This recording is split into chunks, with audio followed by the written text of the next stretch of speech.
الحمد لله رب العالمين، والصلاة والسلام على أشرف الأنبياء والمرسلين نبينا محمد وعلى آله وصحبه أجمعين. أما بعد، د پیغمبر صلی الله علیه وسلم مبارک سیرت بیانېدو او باغ سیرت کې منګه د اتم کال واقعات بیانول. لوی واقعه د اتم کال هغه فتح مکه او د مکې فتح کېدل، او بیا د هغې نه بعد غزا د حنین. نو د غزا په باره کې تقریبا په 2 نشستونو کې خبره شوې وه. د دې غزا سبب، وجه او په څه طریقې سره مسلمانان او کافران مخامخ شو، او بیا جنگ په څه طریقه الله سبحانه وتعالی مسلمانانو ته په لاس کې ورکو. د هغې نه بعد بیا یو بله غزا راپېښه شوې وه، تاریخي غزا چې هغې ته ویلی کېږي غزوة الطائف، د طائف غزا. اصل کې دا غزا چې ده د طائف دا غزا دا د دغه غزوة حنین سره تړلی شوې غزا ده. که تاسو ته یاد وي، موږ دا خبره کړې وه چې اکثر کافران چې شکست یې کله وخوړو نو کوم ځای ته وتښتېدو؟ هغو طائف ته تښتېدلي وو. حوازن او ثقیف خاندان خلک سره د خپل مشره مالک ابن عوف النصري د هغه سره دا ټول تښتېدلي وو طائف ته. هلته طائف کې خصوصا د دې مالک ابن عوف غټې غټې قلاګانې وي، او دوی په هغه قلاګانو کې د مسلمانانو نه پناه واخیسته، هلته پټ شوي. نو دا د طائف دا غزا دا د حنین د غزا سره تړلی شوې غزا ده، چې دلته مسلمانانو څنګه د حنین غزا ختمه کړه، نو پیغمبر صلی الله علیه وسلم مخه کړه د طائف طرف ته، او دا د شوال میاشت و 8 کالو. پیغمبر صلی الله علیه وسلم د طائف طرف ته روان شو. خالد ابن الولید رضی الله عنه د ځان نه مخکې کو، او بس سیرتونو کې راځي چې د هغه سره یې څه ملګري کړو او دوی مخکې ولېږل، بیا پسې پیغمبر صلی الله علیه وسلم شاته روان شو. پیغمبر صلی الله علیه وسلم چې کله طائف ته روانو، نو په لاره کې په یو قبر باندې تیر شو. هغه قبر د چا و؟ قبر د ابو رغال. ابو رغال بس خلک دې ته ابو رغال وایي، خو صحیح نطق د دې په زیر سره دی ابو رغال. پیغمبر صلی الله علیه وسلم طائف ته روانو، یو قبر راغی د داسې کس چې د هغه نوم و ابو رغال. دا ابو رغال چې دی دا د ثقیف قبیلې په نیکونو کې او په مشرانو کې راته، ځکه دې ته ویل کېږي ابو ثقیف. او دی په ثمودیانو کې او د صالح علیه السلام په قوم کې. نو کله چې دغه ځای ته دوی ورسېدو، پیغمبر صلی الله علیه وسلم وی هذا قبر ابي رغال، دا د ابو رغال قبر دی، وهو ابو ثقيف وكان من ثمود، دی په ثمودیانو کې و.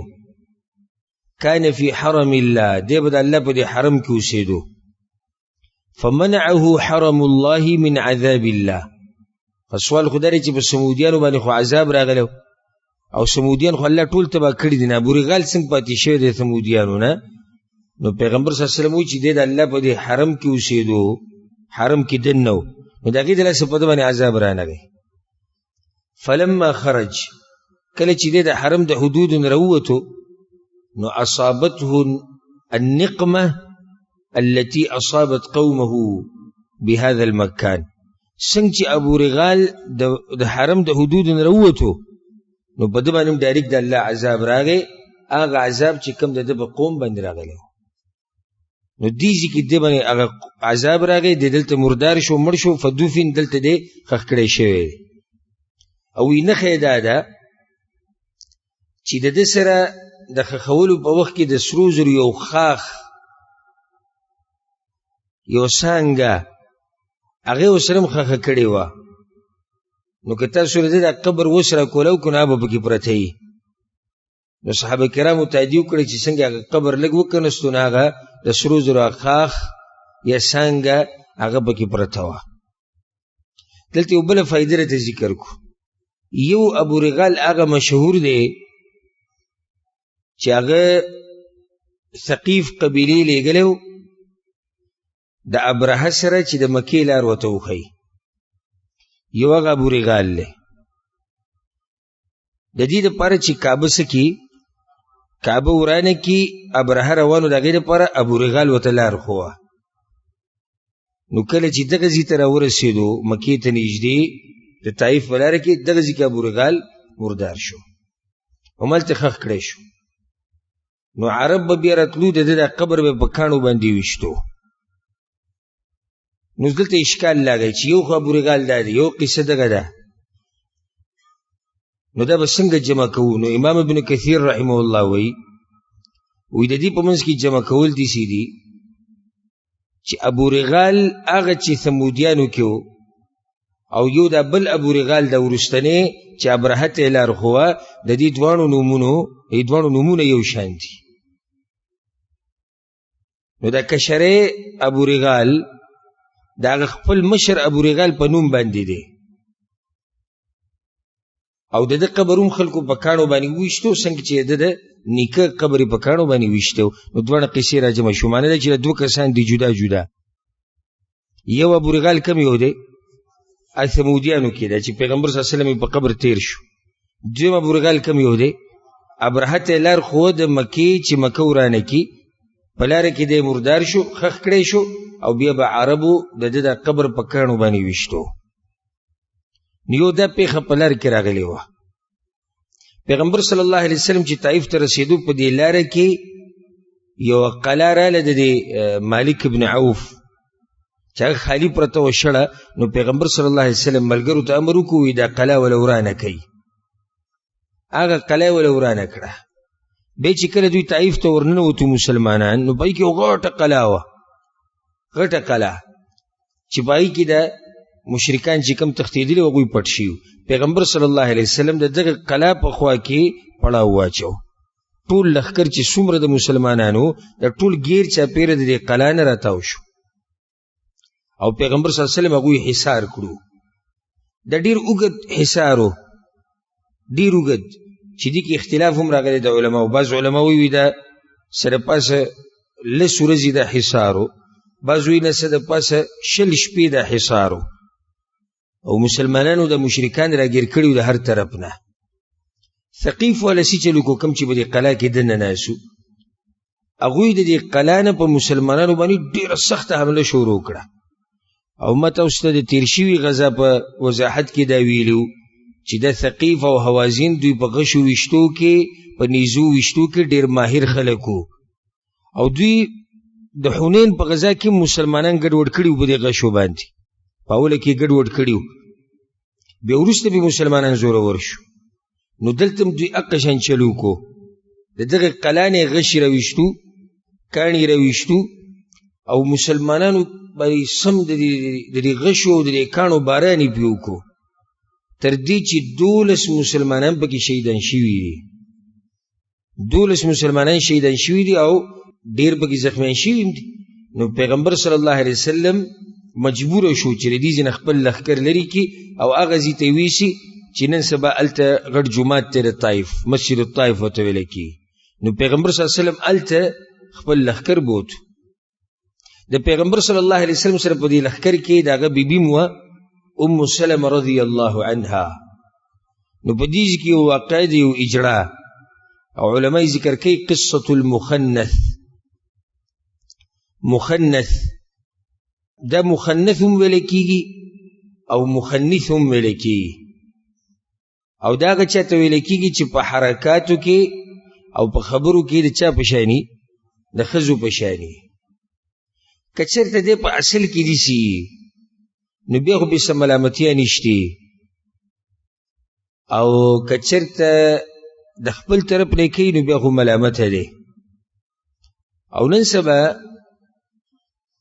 ډېر اجراګان داسې دي چې دوی د خپل طرف نه دا شوق دی چې د زنانو د عادتونه کوي والعیاذ بالله الله پیدا کړي سړي او دوی کارونه د ښځو کوي یو خو هغه چې الله یې داسې پیدا کړي جدا مسله ده هغه هم کوشش کوي چې یا صحیح سړی شي او یا صحیح ښځه شي خو د ملامته کول هم نشي کوي پیدا داسې دی خو به کوشش کوي ملامته کوو موږ هغه چې دې سړی او نخرې پیښې د ښځو کوي نو دته مخنث ویل کېږي یا مخنث که فحشي کوي او که نه کوي خدای نوم دی اجرا ورته ویل کېږي په دغه ټیم کې یو ناشنا واقع دی یو اجرا راپېښه شو هغه ته بیانو د ام سلمه رضی الله عنها رور عبدالله ابن ابي امیه ابن المغیره دی د خپلې خور سره ناست و د ام سلمه سره نو په دغه ټیم کې یو مخنث راغی یو اجلا راغی د هغه نوم و هیتا د دې اجلا نوم څه و هیتا اکثر د اجلاګانو ځله نومونه هم د جنکو یې دي نو چې تپوس دې وکړي نو خپل نوم مثال کې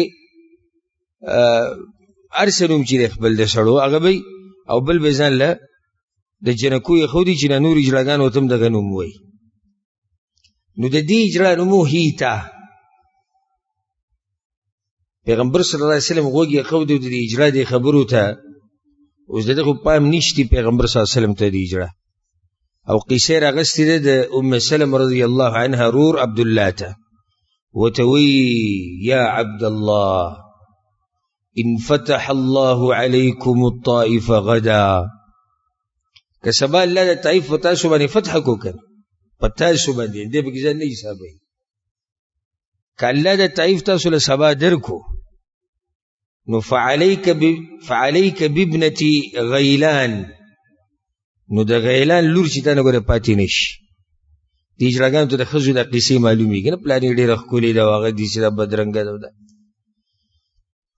هدف دې یو هغه سړی چې د ځان نه اجرا جوړ کړی یو هغه سړی چې د اجراګانو پیښې نه کوي بس په دې سړو کې هم د عادت وي والعیاذ بالله الله دې سپکو عادتونو نه موږ لرې ساتي پلاني لور ښایسته وه او د هغه خور ښایسته ده او د هغه ښځه داسې وه او هغه دا وه که چېرته خپلوانې کور ته راشي والعیاذ بالله یو ته به ګوري او بلې ته به ګوري دغه قصې نوټ کړي دا د ډېر سپک انسان او د نیچ انسان کار دي اجراګان خو یې کوي ځکه خو دغه کار دی دی اوس عبدالله ته وایي که دا طایف تاسو فتح کو نو د غیلان لور ده بعضې روایتونو کې د دې نوم راغلی دی بادیه د غیلان دا لور چې د بادیه او دا وروسته مسلمانان شوې ده د دې چې کومه جنۍ یادوي دا بیا وروسته مسلمانه شوې هم ده او غیلان چې دی غیلان الثقفي دی وروسته مسلمان شوی او د دې سره لس ښځې وي په نکاح کې بیا ورته پیغمبر صلی الله علیه وسلم ویلي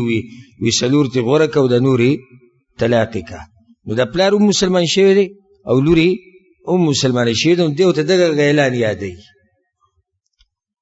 ښه ولې دغه جنۍ لسي چل دی فإنها تقبل بأربع وتدبر بثمان چې را رواني نو د دې په دې تشو کې سلور قوتې راغلي او چې زیاتې دا د دې اجراګانو دغې ته سوچي دی اوس هغې ته دا قصه کې عبدالله ته دا د غیلان لور ده او ډېره ښایسته ده دا د زنانه ښایست چې کله تشو کې کوتې راځي چې را روانې څلورې چې ځي اتهی نو اته داسې چې څلور دلته چې راځي دوه نو بیا څلور شو دوه دلته څلور شو پیغمبر صلی الله علیه وسلم دا خبرې واورېدې وی لا يدخلن هؤلاء علیکن داسې قسمه خلک به کورونو ته نه پرېږدي ګورئ داسې قسمه خلک به کورونو ته نه پرېږدي ولې ځکه چې دا قسمه خلک فتنې جوړوي دا قسمه خلک فحاشي خوري دا قسمه خلک فساد خوري پکار دا ده چې داسې قسمه خلکو ته وعظ او نصیحت وشي او په حکومتي سطحه باندې چې زور یې د چا نو چې دوی ته ښه په زور سره خبره وشي چې دا کارونه مرونه پرېږدئ، دا فحاشي، دا ګډېدا، دا یو ځای کې بل ځای کې، دا خلاف کارونه یې د شریعت، او دا معاشره ورانوي. بعض خلک وایي همدردي او دي، همدردي یې څه سره کې؟ همدردي د فحاشۍ سره کې؟ پرېږده هغه سړی په معاشره کې چې هر څه کوي، فحاشۍ والا دي فحاشي کوي، نشو تماشو والا دي نشې تماشې کوي، او ته څه وایې چې همدردي؟ نه، حق حق دی چې څوک هم په معاشره کې فحاشي خوري، هغه قسمه خلکو به مخنیوی کېږي. پیغمبر صلی الله علیه وسلم څه وویل؟ وایي داسې قسمه خلک به کورونو ته نه پرېږدئ، بل دوی کې دا فتنه وي والعیاذ بالله. او خبرې به واضحه کوو ځکه چې شریعت دی، شریعت کې پټ پناه نشته. دوی د زنانو سره داسې لکه هلک چې او چې هلکانو سره کیني لکه جنیجو سره ناست دی، نو هر طرف ته دوی فحاشي کوي والعیاذ بالله. کېدای شي داسې به کوي چې فحاشۍ والا نه وي، خو فحاشۍ دوی نو اکثر ډېره خورېږي.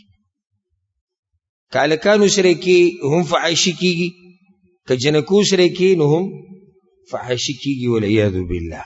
نو ځکه پیغمبر صلی الله علیه وسلم دلته دا منع وکړه. نو قصه د دې اجرا دم په دغه طایف کې را پیښه شوې وه.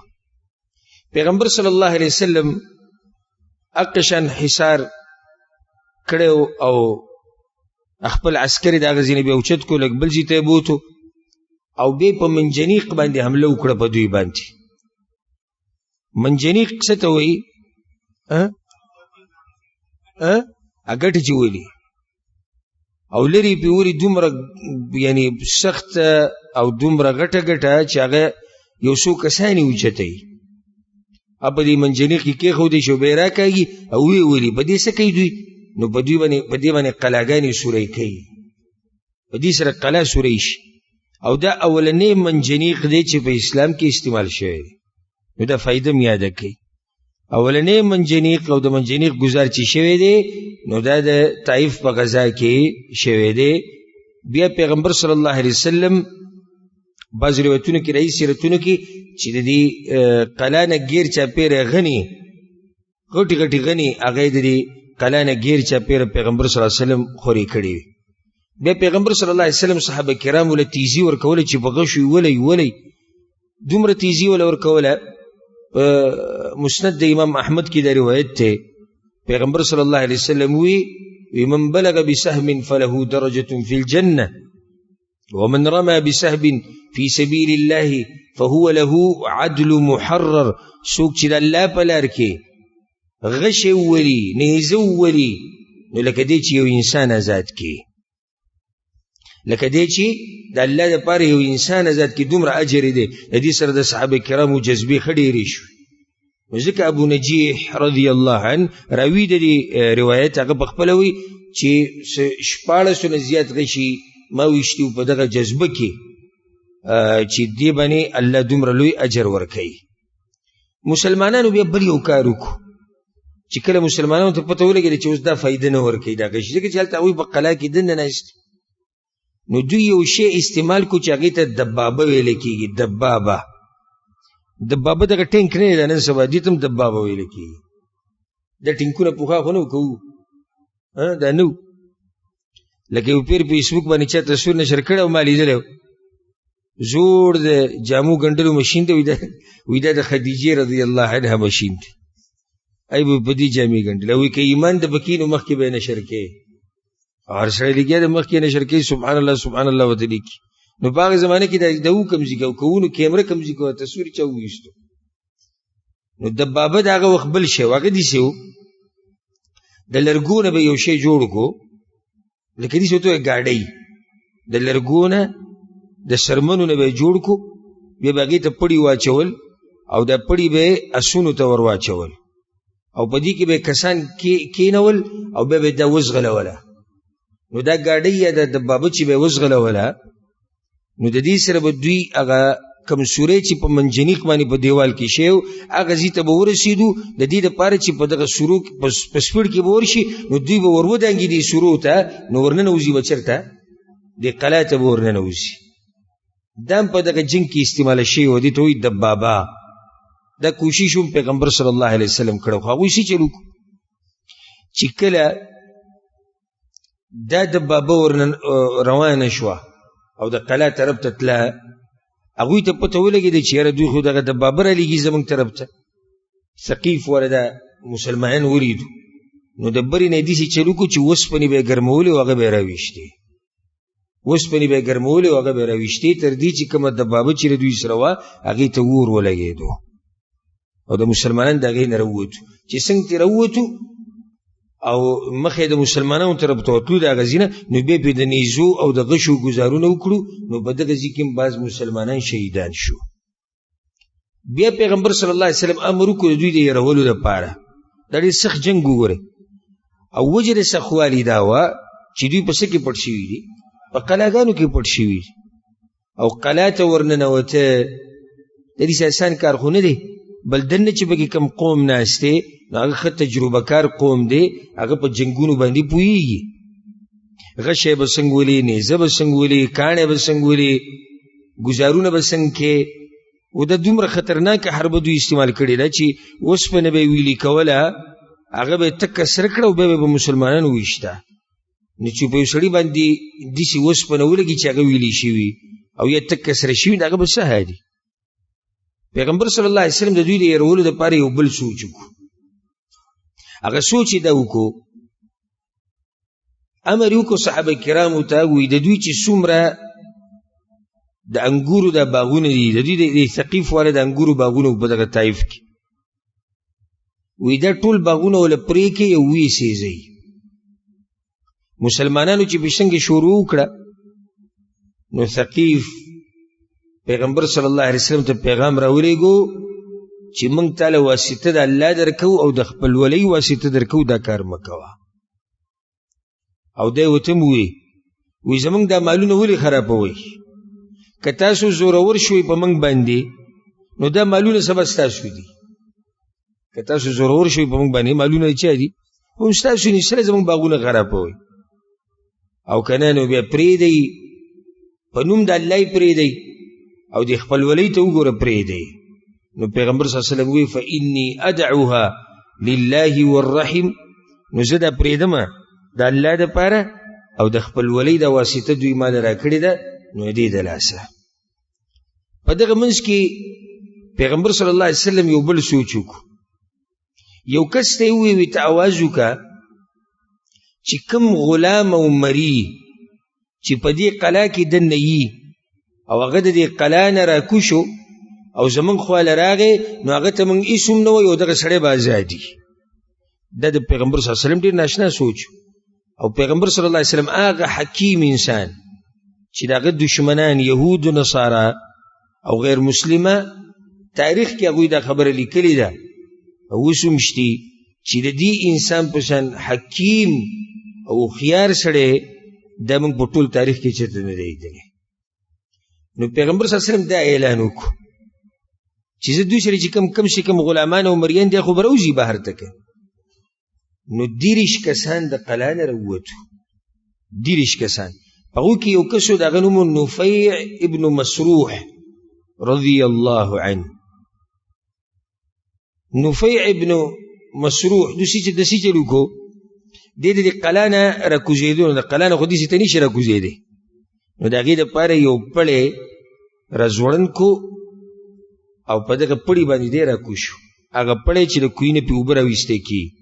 نو کله چې د پیغمبر صلی الله علیه وسلم خواله راغی او پیغمبر صلی الله علیه وسلم ولیدو چې دی په دې طریقه باندې راوتی دی، نو دې پړي ته خو په عربۍ کې بکره وایي که نه، نو د ده کنیت کېښودی شو ابو بکره رضی الله عنه. نو کله چې حدیث کې تاسو واورئ چې دا حدیث د ابو بکر رضی الله عنه دی، نو هغه د ابو بکر دی. دی په دې طریقې باندې د څه نه راوتی و؟ د قلا نه راوتی و. دا 30 غلامان چې کوم راوتي و مریان دي، ټولو اسلام قبول کړو او پیغمبر صلی الله علیه وسلم دا ټول آزاد کړي. بیا چې کله ثقیف قبیلې ولا اسلام قبول کو وروسته، نو هغوی تپوس کړی د دې ابو بکر رضی الله عنه په باره کې، او پیغمبر ته دا ویلي وي د ابو بکر موږ له واپس راکړه. نو پیغمبر صلی الله علیه وسلم وته هو طریق الله وطریق رسوله اخو الله ذات کړی دی او د الله پیغمبر ذات کړی دی موږ تاسو له نشو درکولی. ابو بکر رضی الله عنه بیا د پیغمبر صلی الله علیه وسلم سره په دغه دوران کې پیغمبر صلی الله علیه وسلم یو خوب مرید ډیر ناشنا خوب او هغه خوب صحابه کرامو کې ابو بکر صدیق رضی الله عنه ته بیان کو. وته وی ابو بکر وی ما دسی خوب ولیدو انی رأیت انی اهدیت لی قعبه، خوب می دسی ولیدو چې چا مال یو غټ لوخه په هدیه کې راکو، غټ لوخه دې ډک دې د خوراک نه، او بیا یو بانګي راغی چې په دې کې د خپله مکوخه واله تر دې چې هغې کې چې څه و هغه ټول واوړېدو، په دې لوښو کې چې څه و هغه ټول واوړېدو. نو دې نه دوی دا تعبیر راویستو پیغمبر صلی الله علیه وسلم او ابو بکر صدیق رضی الله عنه چې دا څه یعنی دوی چې کوم مطلب دپاره لګیا دي نو دا نن کېدو والا نه دی.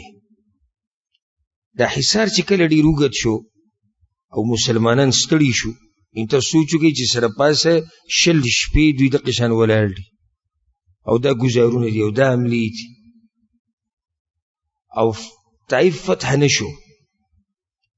نو پیغمبر صلی الله علیه وسلم عمر بن خطاب رضی الله عنه ته وی نادي فی الناس، د خلکو ته آواز وکړه انا قافلون ان شاء الله، سبا به موږ واپس کیږو یا موږ واپس کېدو والا یو، بس ځو. مسلمانانو باندې دا خبره ښه ونه لګېده، ښه ونه لګېده مطلب داسې چې یعنې دا په ډېره درنه ولګېده او دا ورته ډېره ناشنا ښکاره شو. وی نذهب ولا نفتحه یا رسول الله موږ به داسې واپس ځو، طائف به نه فتح کېږي. نو پیغمبر صلی الله علیه وسلم ورته ویل بیا صحیح ده چې نه ځئ واپس او واپس له ستاسو نه دي خوښ نو بیا جنګ کوئ. نو هغوی جنګ کې ورننوتو، ښه زخمونه پکې ولګېدو او بعض پکې شهیدان شو. نو بعضو پکې وی یا رسول الله احرقتنا نبال ثقیف، یا رسول الله د ثقیف خاندان غشو منګه وسېزلو، فادعو الله علیهم، خیرې وکړه دوی ته چې الله یې تباه کړي. نو پیغمبر صلی الله علیه وسلم اللهم اهد ثقیفا وأتی بهم، یا الله ثقیف ته څه وکړه هدایت وکړه او رایې وله. پیغمبر صلی الله علیه وسلم ورته د هدایت سوال وکړو. بیا پیغمبر صلی الله علیه وسلم وی انا قافلون غدا ان شاء الله، موږ به سبا بیا واپس کیږو. فسروا بذلک، نو خوشحاله شو، دې پیر له خوشحاله شو. اول پیر له څه وی نه ځو، خو چې کله پکې دا زخمونه ډېر شو او مړي پکې مو شو نو خوشحاله شو او به تیاری شروع کو. ورسول الله صلی الله علیه وسلم یضحک، او پیغمبر صلی الله علیه وسلم موسکی وکړه چې دوی د حالاتو ته وکتو. مخکې مو ورته وویل چې ځو، نو دوی وی نه موږ به طایف په څنګه نه فتح کېږي او موږ به داسې ځو، خو چې نن مې ورته وویل ځو نو هر یو بس خوشحاله دی، خپل سامان یې راواغېستو روان شو. په دې طریقې سره دوی راواپس شو. الله د پیغمبر د دعا قبوله کړې ده، را به شي انشاءالله د ثقیف بیا الله ټول مسلمانان کړي دي او راغلي د پیغمبر صلی الله علیه وسلم خواته. الغرض پیغمبر صلی الله علیه وسلم د طائف نه روان شو او د ثقیف قبیلې والا او کوم چې په قلا کې وو هغه په قلاګانو کې پاتې شو.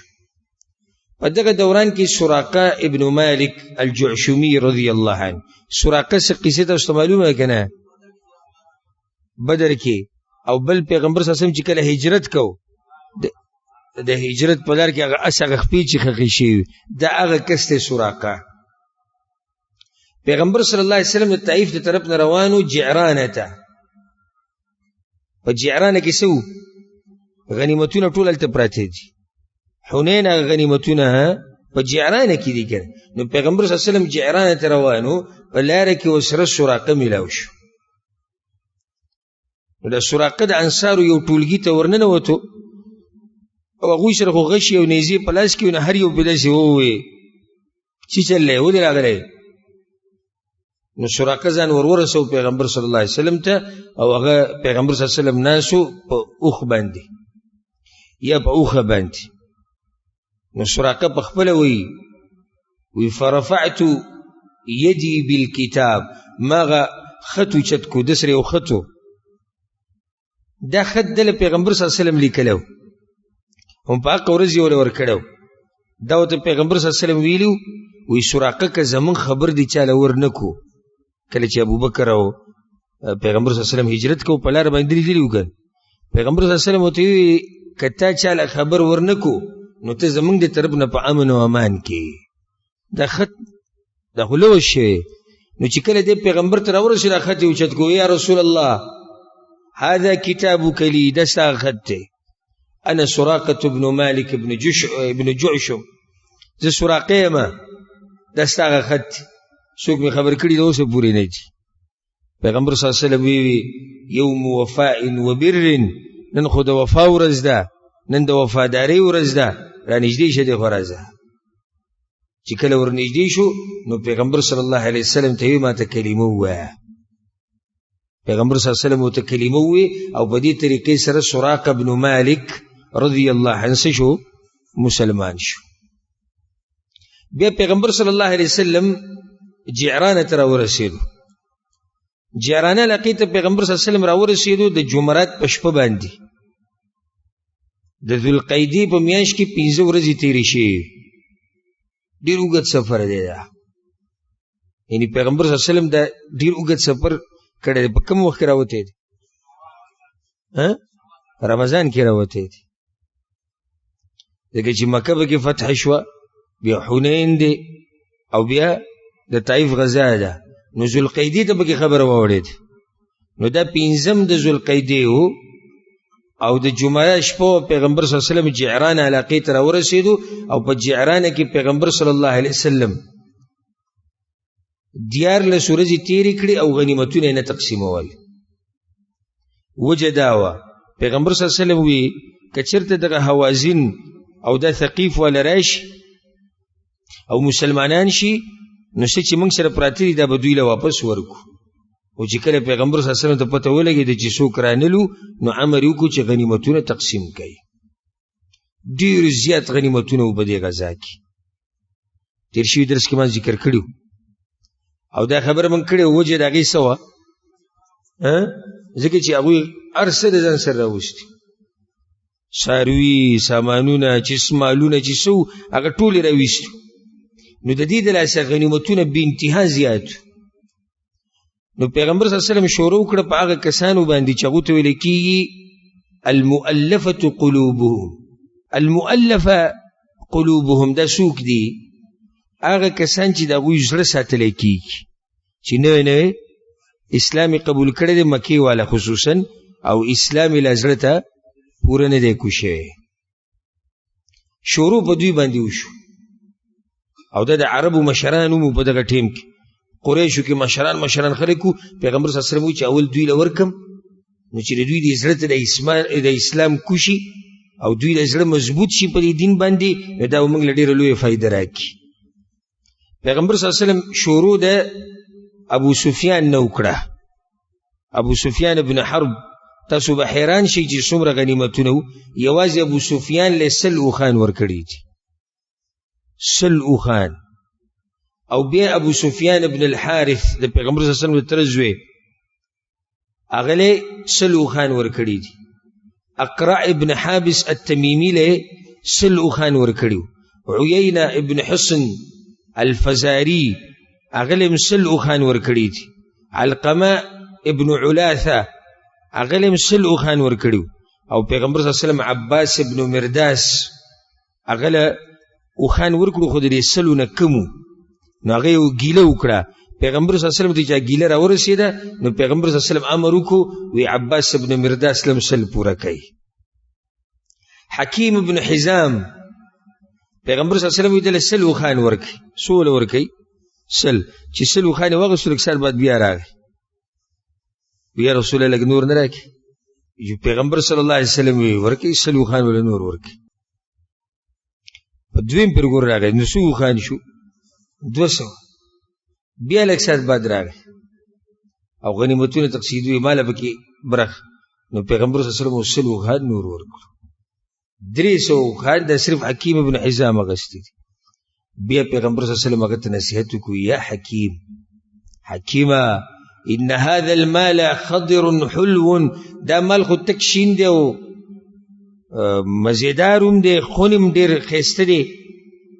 فمن اخذه بسخاوة نفس بورك له فيه ومن اخذه باشراف نفس لم يبارك له فيه. حکیم دا خبره یاد که دا مال که چاته داسې میلاو شي چې هغه نه غواړي او دته میلاو شي الله ورته پکې برکت اچوي، خو چې کله ته هرس کې نو بیا پکې برکت نه وي. مطلب دته نصیحت وکړو چې ستا دا برکت ستا دا هرس څه دی ډېر دی، ته دویم پیر رالي بیا په دریم پیر رالي نو ګوره په داسې مال کې وي برکت نه وي. او ویده سړی داسې کالذي یأکل ولا یشبع، خوراک کوي او مړېږي نه. سبحان الله، زار شم د پیغمبر صلی الله علیه وسلم د خبرونه نن سبا موږ ډېر داسې لیدلي دي چې خوراک کوي او مړېږي نه. په ډېر مال کې په ډېر جیداد کې هم دا غریب د غربت ژوند تېروي او ټول عمر له ګیلې شکوي. او نو پیغمبر صلی الله علیه وسلم چې کوم سړی د مال ته ځان مخې ته کوي نو دته پکې بیا برکت نه میلاوي، او یو سړي ته میلاو شو صحیح ده، هغه ته پکې الله برکت اچي. والید العلیا خیر من الید السفلی. پیغمبر صلی الله علیه وسلم ته حکیمه اوچت لاس د لاندیني نه غوره دی. اوچت کم یو دی؟ ورکړې والا.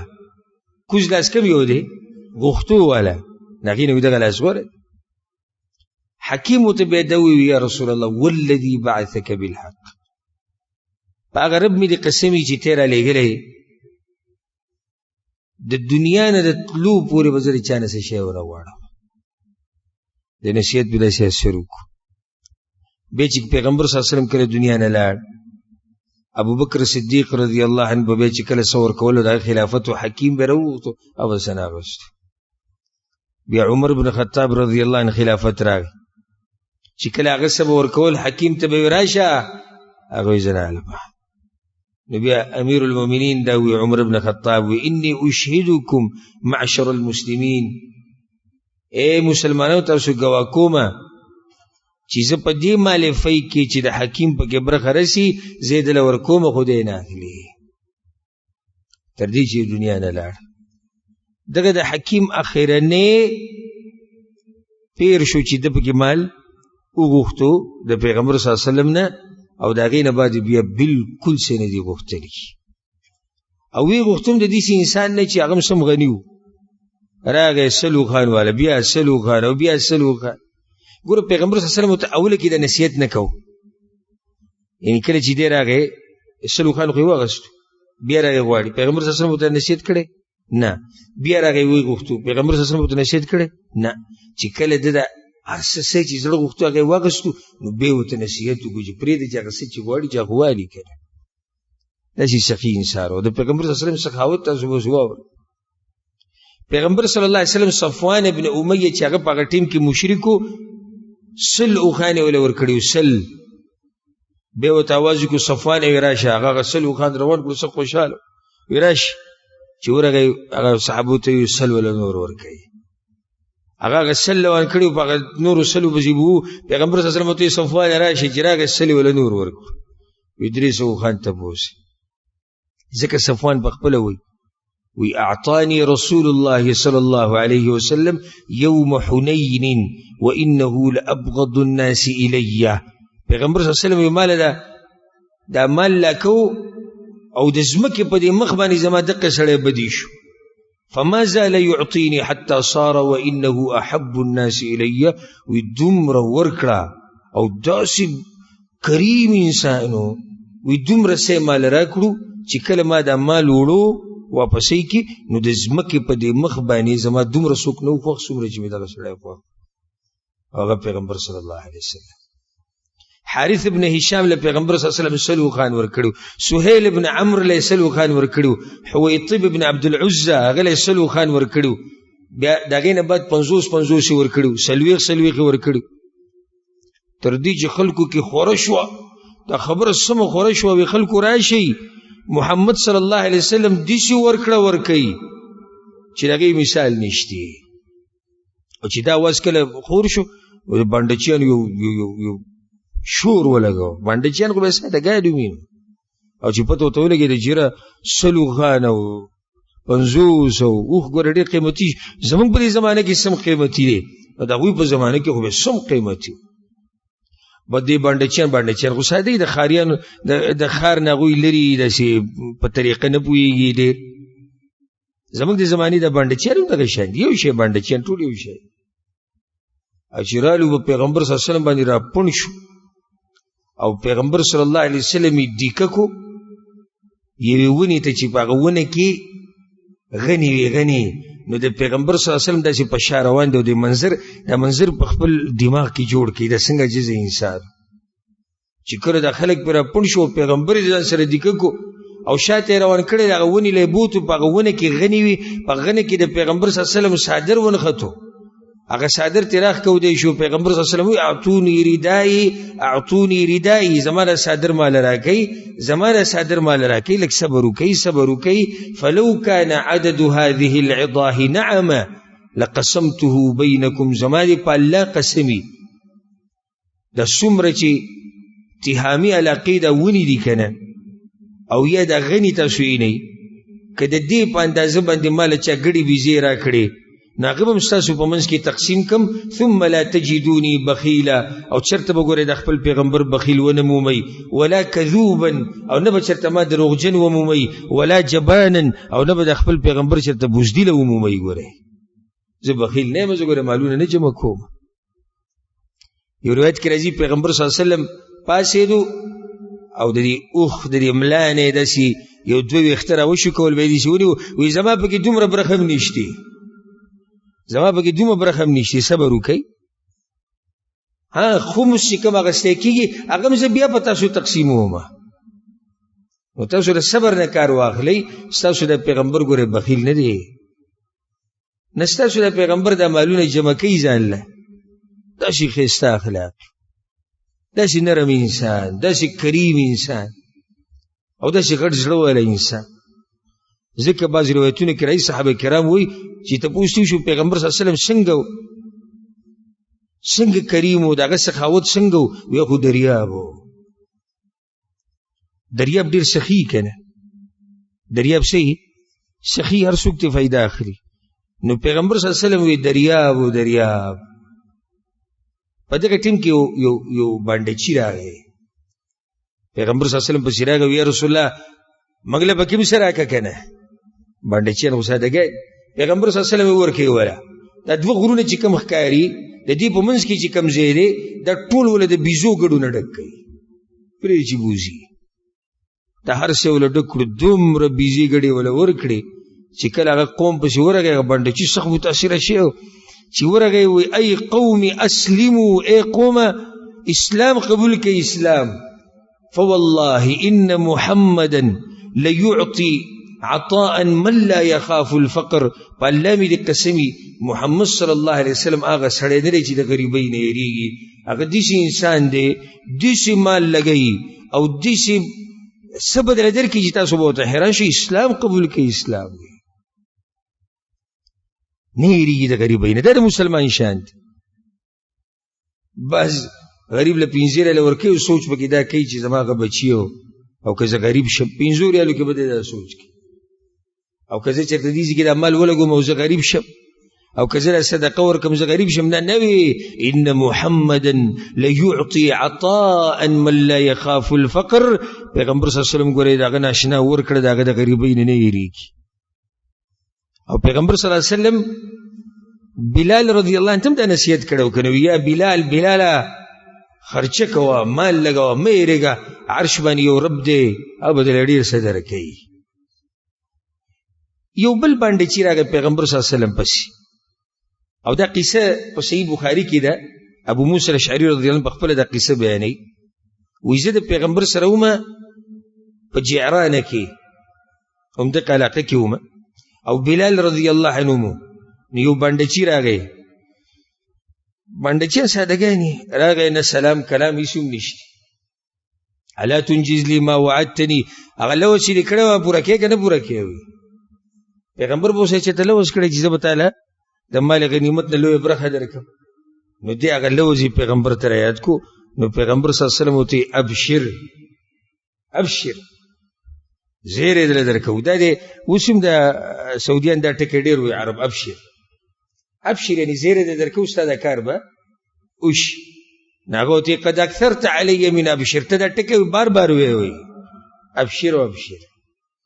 دیسی نو پکار پیغمبر دا سوک دیسی ہوئی خو دیسی کی پا دبانی نیوکا پا دین کی گی تکا چی راسرے بانڈے چی دے، عربی دے، بدو دے، او بدوان خوی سادا گا.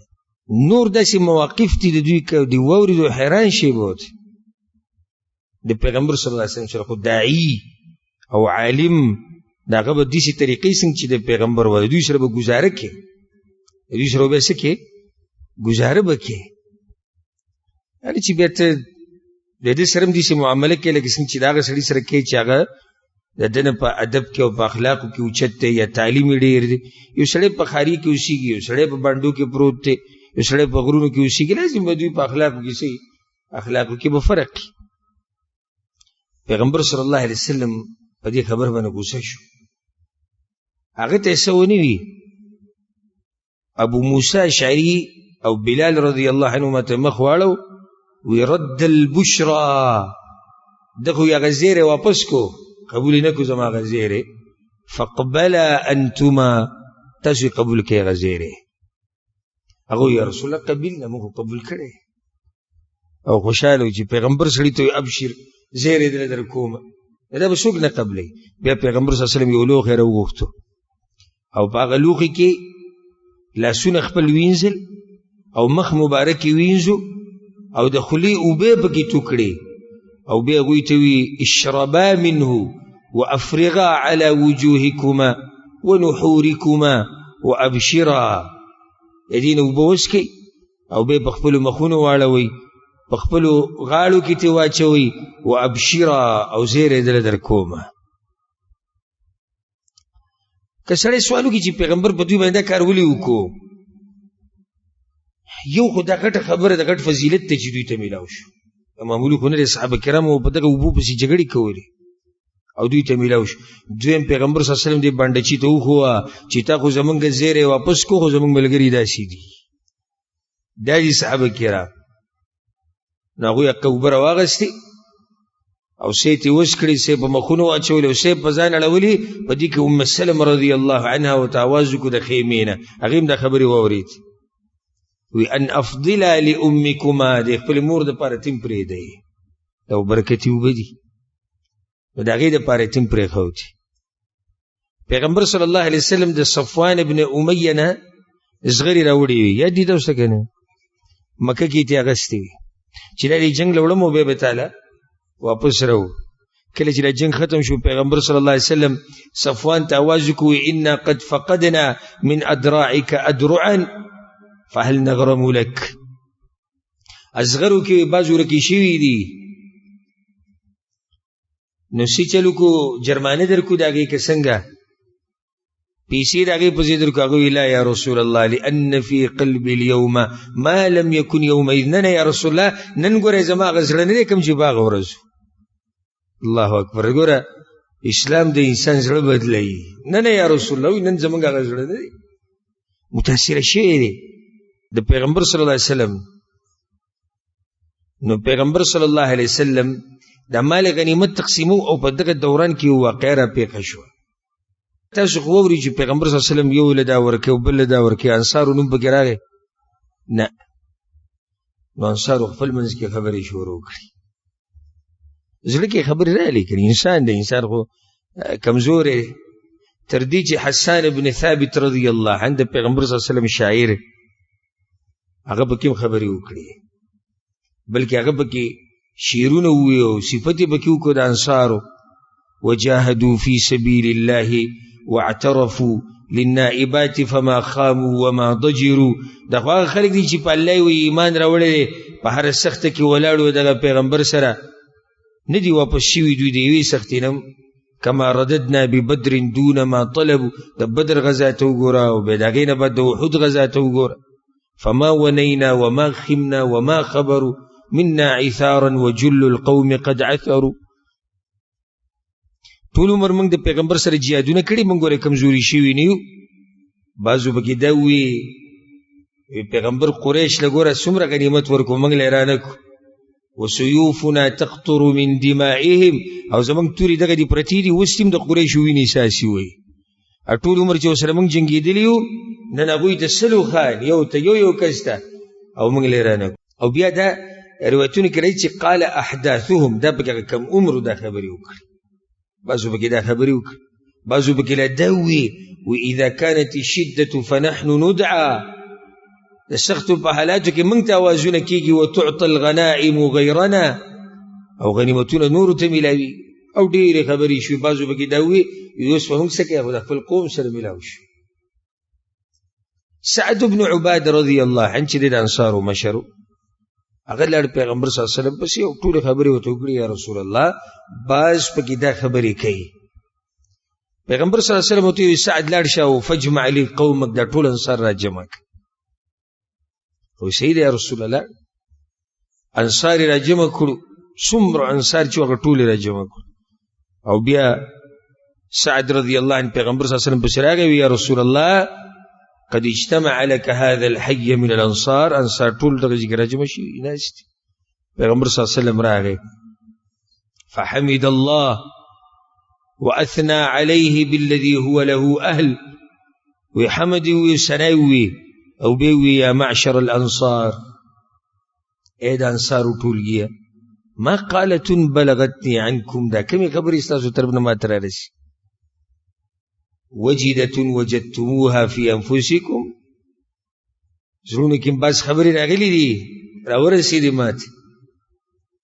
الم آتكم ضلالا فهداكم الله، زه چې درلم تاسو ګمراهان نه وئ نو الله دې له هدایت درکو. هغوی به بل الله ورسوله امن وافضل، او یا رسول الله الله او د الله د رسول احسان دی دغه. او جړل ټولو سرونه ټیټ نیولي بیا ورته ومتفرقین فالفکم الله بي، تاسو ټول ګډوډ نه وئ د یو بل سره جنګونه کول، الله زما د لاس را جمع کړي نه.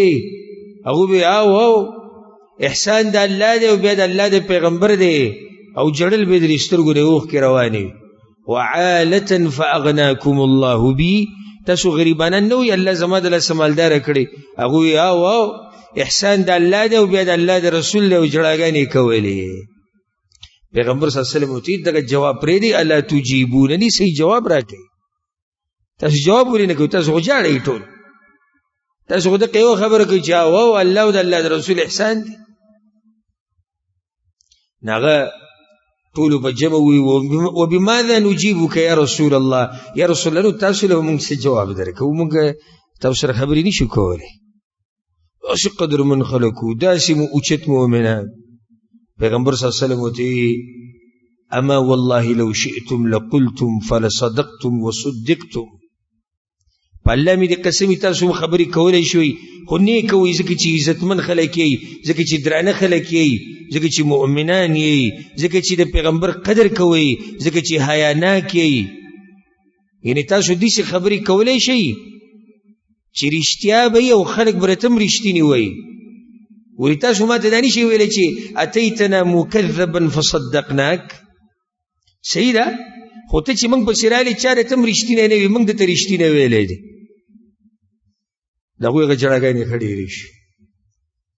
ومخذولا فنصرناک، تاسو ما ته دا مې ویلی شئ چې ته خو د مکې نه قوم شړلی وي، موږ دله ځای درکړی و، تا سره چا مرسته نه کوله، موږ در سره مرسته کړې وه. وطریدا فآویناک، ته مکې والا شړلی نه وي، موږ دله خپلې علاقې درکړې وي، موږ تا نه بچي قربان کړي دي، موږ تا نه خپل مالونه قربان کړي دي. وعائلا فاغنیناک، ته غریب نه وي موږ پسې چې رالې خو مالداره شوي زموږ سره اوسېدې کنې. تاسو ټول دا خبرې کولی شوئ خو نه یې کوئ، ځکه چې ستاسو ایمانونه ډېر اوچت دي، ځکه چې ستاسو اخلاق ډېر اوچت دي. ټولو انصارو جړل. یو روایت کې راځي وایي دومره وجړل حتی اخضلوا لحاهم، تر دې چې د اوښکې د هغوی په دې ګیرو روانې وي، د اوښکې د هغوی په دې ګیرو دې چې روانې وي او د ګیرې د دې زنګنانو سره لګېدلې وي. غلي ناسو صرف به جړاګانې کولې او د پیغمبر صلی الله علیه وسلم خبرو ته غوږ ایښودو.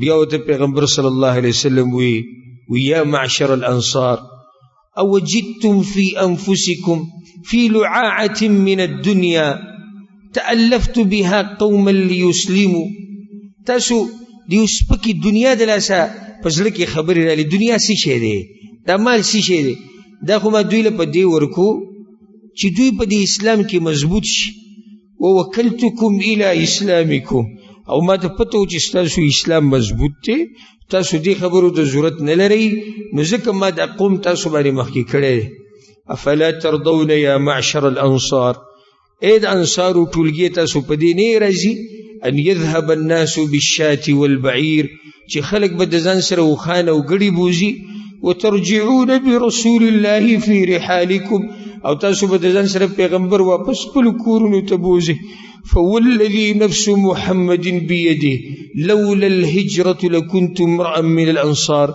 پیغمبر صلی الله علیه وسلم ته په الله می دي قسمی که هجرت نه وي نو زمم د انصارو یو کس وي ولو سلك الناس شعبا وسلكت الانصار شعبا لسلكت شعب الانصار کچرته ټول دنیا په یو طرف روان شي او انصار په بل طرف روان شي پیغمبر صلی الله علیه وسلم زمم د انصارو په لار تللی وي اللهم ارحم الانصار وابناء الانصار وابناء ابناء الانصار یا الله وی رحمک په انصارو باندې یا الله رحمک د انصارو په بچو باندې او یا الله رحمک د انصارو د بچو په بچو باندې د خسته دعا پیغمبر صلی الله علیه وسلم د غوی لپاره وغوښته روایت کې راځي په صحیح بخاری کې دا روایت ته فبك الانصار رضی الله عنهم حتى اخضلوا لحاهم وقالوا دګری په دې وخت کې لمدي شوي او دوی رضینا برسول الله قسما وحظا من په دې راځي چې پیغمبر زموږ په قسمت کې دی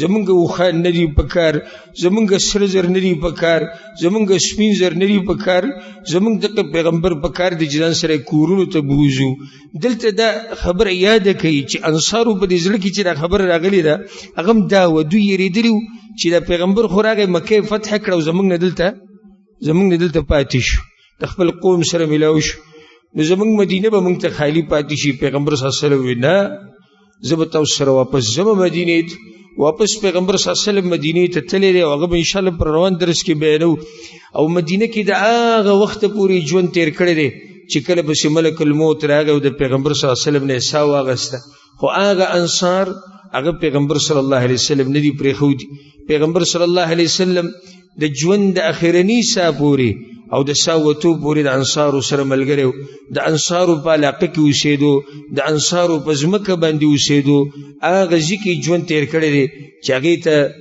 پیغمبر صلی الله علیه وسلم چې کله راغی نو یوازې ملګري نه و غریب و چا وله ځای نه ورکو پیغمبر صلی الله علیه وسلم په هغه ځای کې وخت تیر کړی دی او د هغه اوازه پورې د انصارو سره ملګری و چې کله عائشه رضی الله عنها او دا په ژوند کې د ټولو نه سخته ورځ د یادې کوي په ژوند کې د ټولو نه سخته ورځ دا وه چې کله عائشه رضی الله عنها د خپلې کوټې د کړکۍ نه کپړه اوچته کړه وی راشي ستاسو د پیغمبر نه ساه وتې دی راشي هغه کې حرکت نشتی نو هغه انصار د هغه وخته پورې د پیغمبر صلی الله علیه وسلم سره ملګري او پیغمبر صلی الله علیه وسلم د هغوی سره ملګري انصار په دې باندې راضي چې پیغمبر دې زموږ سره لاړ شي ځکه پیغمبر صلی الله علیه وسلم حدیث کې وی د انصارو سره محبت دا د ایمان نښه ده او د انصارو سره دشمنی او د انصارو سره بغض دا د منافقت نښه ده په دې طریقې سره انصار چې دی هغه راضي شو او د پیغمبر صلی الله علیه وسلم په دې کې ډېر حکمتونه چې ولې دغه کسان مخکې کړو نو لوی حکمت پای کې پیغمبر صلی الله علیه وسلم ذکر کړی دی په بعضو روایتونو کې چې انی اعطي قوما اخاف ضلعهم وجزعهم زه بعض قومونو له ګولی مال ورکومه په دې نه چې هغه د دې نورو نه غوره دي خو په دې وله ورکومه ځکه چې هغوی کې کوږوالی نو زه غواړم چې د هغوی نه د کوږوالی وځي زه غواړم چې هغوی په دې اسلام باندې مضبوط شي یو روایت کې داسې راځي پیغمبر صلی الله علیه وسلم وی انی لاعطي رجالا حدیث عهدهم بکفر زه هغه خلکو له مال ډېر ورکم چې هغوی کفر ته نږدې په دې د لاسه کفر ته نږدې معنی چې کفر نه نوي راوړېدلي د دې د لاسه چې دوی د دې کفر نه زړه تور شي، په دې اسلام باندې د دوی زړه مضبوط شي.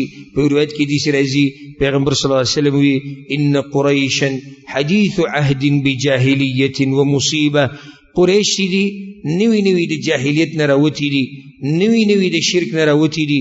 و انی اردت ان اجبرهم واتالفهم، زما مقصد دا دوی له د عمل په دې ډیر ورکو چې دوی د زړونو په دې اسلام باندې مضبوط شي. او پیغمبر صلی الله علیه وسلم وی اما والذی نفس محمد بيده، په روایت کې وی جعیل ابن سراقه رضی الله عنه، د دې آشنا قصه د جعیل ابن سراقه او په دې باندې د بیان ختمو. جعیل ابن سراقه د ډېر غریب مسلمان او پوخای اسلام قبول کړو په اولنی ورځو کې، ډېر غریب او د مخ نه ډېر بدرنګ و. د بنو قریظه کوم ورځ چې و او په هغه ورځ چې کوم جنګ شوی یو سترګه پکې لیدل لګېدلې و نه، یو سترګې کار هم نه کو. نو پیغمبر صلی الله علیه وسلم د هغه په باره کې وی اما والذی نفس محمد بیده، په هغه رب مې د قسمی د چا په لاس کې چې زما ساده لجعیل بن سراقه خیر من طلاع الارض كلهم مثل عيينة والأقرع. زه په الله قسم خورم چې دا ټول ځمکه را جمع شي کنه، ټول ځمکه او د ځمکه ډکه شي د دې کسانو نه د عیینه په شان او د اقرع په شان، نو دوی بیا هم نه رسي جعیل ته. یعنې مطلب دی چې ما دغه دوله د عمل په دې نه دی ورکړی چې دوی غوره دي. دا مال کما ورکړی د عیینه بن حسن ته یا اقرع ابن حابس ته، نو د دې د لاسه ولکنی تألفتهما، د دوی د زړونه رامایله کوم خپل طرف ته، د اسلام طرف ته. ووکلت جعیل ابن سراقه اذا اسلامه، او جعیل خو ما د هغې اسلام ته پرېښودی، موږ ته پته چې د هغه څنګه دینداري دي. د جعیل په اسلام باندې د پیغمبر صلی الله علیه وسلم یقین دی چې د ده د ایمان مضبوط ایمان دی. نو ځکه جعیل ته څه میلاو نه شو، هغوی ته میلاو شو. نو معنی د هغو نه شو چې هغوی د جعیل نه څه دي، د جعیل نه غوره دي. نه، جعیل د هغو نه غوره دی. پیغمبر صلی الله علیه وسلم دغه حکمتو ولي پیغمبر صلی الله علیه وسلم دیږي کې مکې والو ته او قریشو مشرانو ته او بعضو نورو کسانو ته ډېر ډېر مالونه ورکړو او انصارو ته یې نه دي ورکړي. یا داسې غریبانان لکه د جعیل په شان غریبانان هغوی ته پکې برخه نه ده میلاو شوي. نو حکمت د هغې دغه دی چې پیغمبر صلی الله علیه وسلم په ډېرو روایتونو کې په خپله ذکر کړی دی.